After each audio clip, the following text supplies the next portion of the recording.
दिनैनो निमाहा बिनांगोन हाग्रा बारियावबो जों आवाज सावबाय खालामजोबनांगौ बावबो आवाज सावो जों सानै मानसि दंमोन सासे दा बुंनानै थाबाय जोंनि बेरासिन जागासिनो थाबाय दाला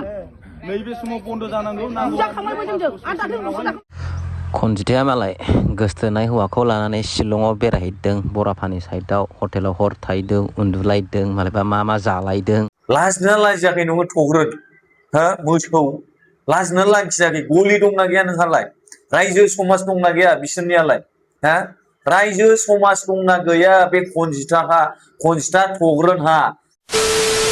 हेलो लोगोफोर नोंथांमोन बयखौबो बे गोदान भिडिअ आंनि गोसो गोरबोजों बरायबाय लोगोफोर नोंथांमोना थांनाय थाथाराव लोगोसे सेन्ट्रेल भिडिअ होननानै मिथिखाबाय जानांगौ नङा होमबा बे भिडिअ मानि सायाव फैदों माने जोंहा माबाया मा होनगोन थग्रोन खनजिथा फिसाय थग्रोना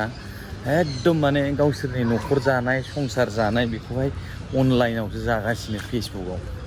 माने ससियेल मिडियाआवसो बिसोरो खनजिथा ओमफ्राय मा होनगोन थग्रोन बिसोरो ससियेल मिडियाआवसो जागासिनो आरोखि संसारखौ लाजिदोंना लाजियाखैथाय बिथाङा मा बुंदों माने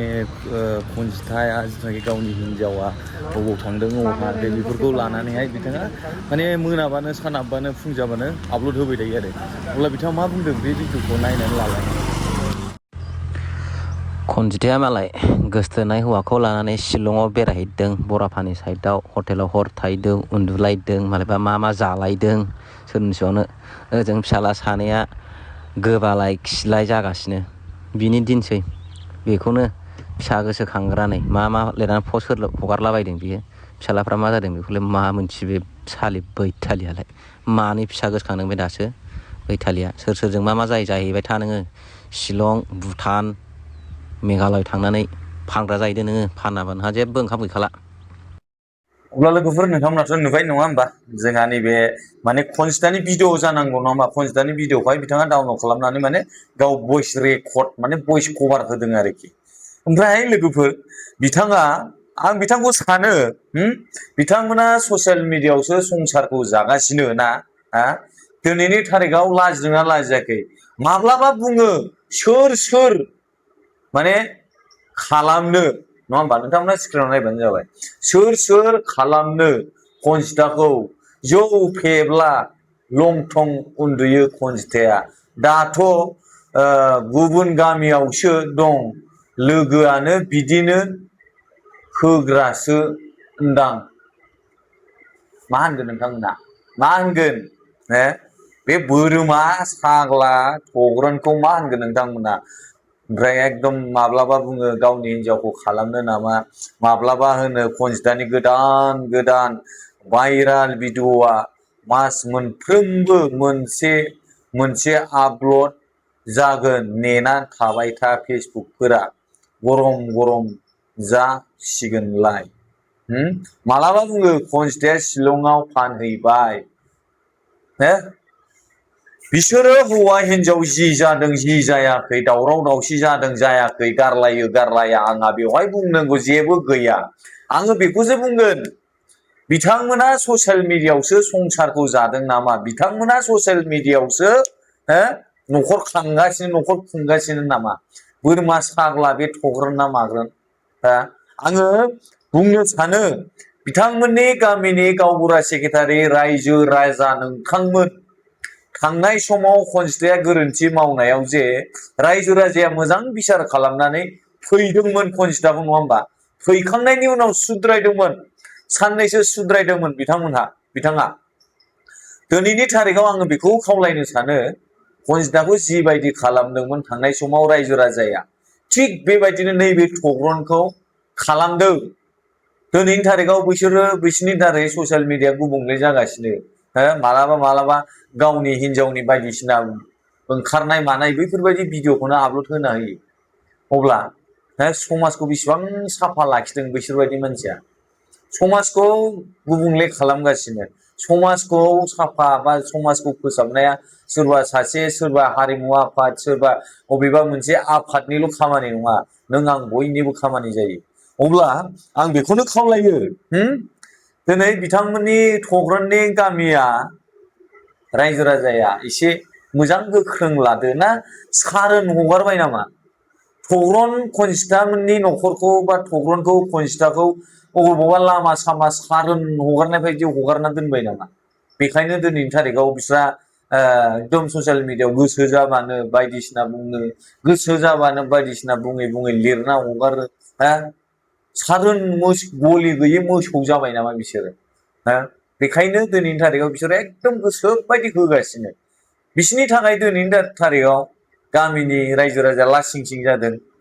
बिसिनि थारै दिनैनि थारिखआव बिसिनि न'खरनि मानसिनि बिमा बिफाया दिनै लासिं सिं जानांगौ जादों ओरैबायदि लेथ्रा लेथ्रा बुङो मालाबा मालाबा गावनि हिनजावखौ लानानै आरे नोंसोरो गोरोबलायनो हायाब्ला फाथैलाय बिसिब्रा जोंनि बर' समाजाव गोबां नुयो जोङो फाथैलाय बिसिनाय बेफोरबायदि फाथैलाय बिसिनो गावबा गाव सिरि थादोना मानो ससियेल मिडियायावलाय गरला गरथा होखांलाबाय थानांगौ जाखो रायजो राजाया दिनैनि थारिखआव बिसोरखौ सारोन हगारबाय नामा सोरबाफोर मिन्थियोब्ला अन्नानै कमेन्ट सेक्सनाव कमेन्ट खालामना खोन्थाहरदो आंनो आं मिथिनो लुबैथारबाय बे मोसौफोरखौ सारोनखौ दिनैनि थारिखआव मानसिखौ मोसौजों जुनारजों रुजुजाथावा रुजुनो मोना अब्लाबो दिनैनि थारिखआव बुंनांगौ बायद' जादों रायजोफोर ओरैबायदि जुनारनि दाबुल जुनार मानसि आरो बेफोरबायदि मानसिया लाजिदोंना लाजियाखै ससियेल मिडियायाव फैयो आरे फैनाङा होननानै बुङा खामायनानै जा खिन्थु सान हाबबानो खनजिथानि मोनाबानो खनजिथानि सोरांबानो खनजिथानि सोरांबानो बे खनजिथायानोसै सोरजोंबा खालामजाबायबा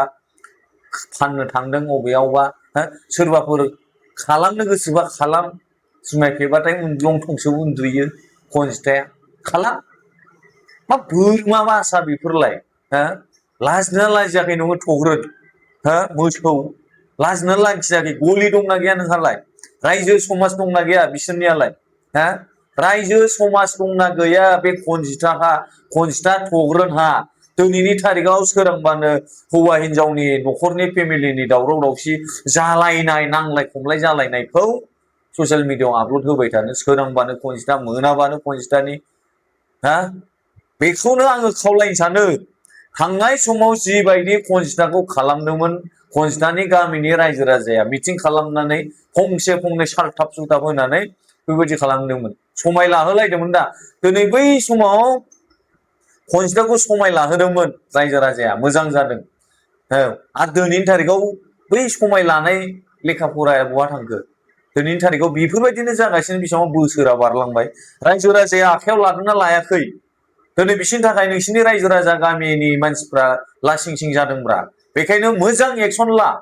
नांगौबा बिसोर गोरोबलायनो हायाबा फाथैलाय बिसिलायना हो गावबा गाव आलादा जुदा सिरि थादों सुवादफ्रा बबाव मा जालायथों नङा होमबा आं बेखौसो लुबैयो आरोखि न'खराव गोरोबलायनो न'खराव बयहाबो दावराव दावसि जायोब्रा बैफोरखौ लानानैहाय ससियेल मिडियायाव गावनि न'खरनि माबा जानाय जाथायफोरखौ खोन्थानानै जेबो लाब गैया बारासो जायो दावराव दावसिया बे सल्भ जायाथ' थान्ना जायाथ' बारासिनसो जायो मोसौफोर साला नोंसोरनि थाखाय दिनैनि थारिखआव गामिया बदनाम रायजो राजाया बदनाम बर' समाजा हारिया बदनाम बेफोरबायदि जागासिनो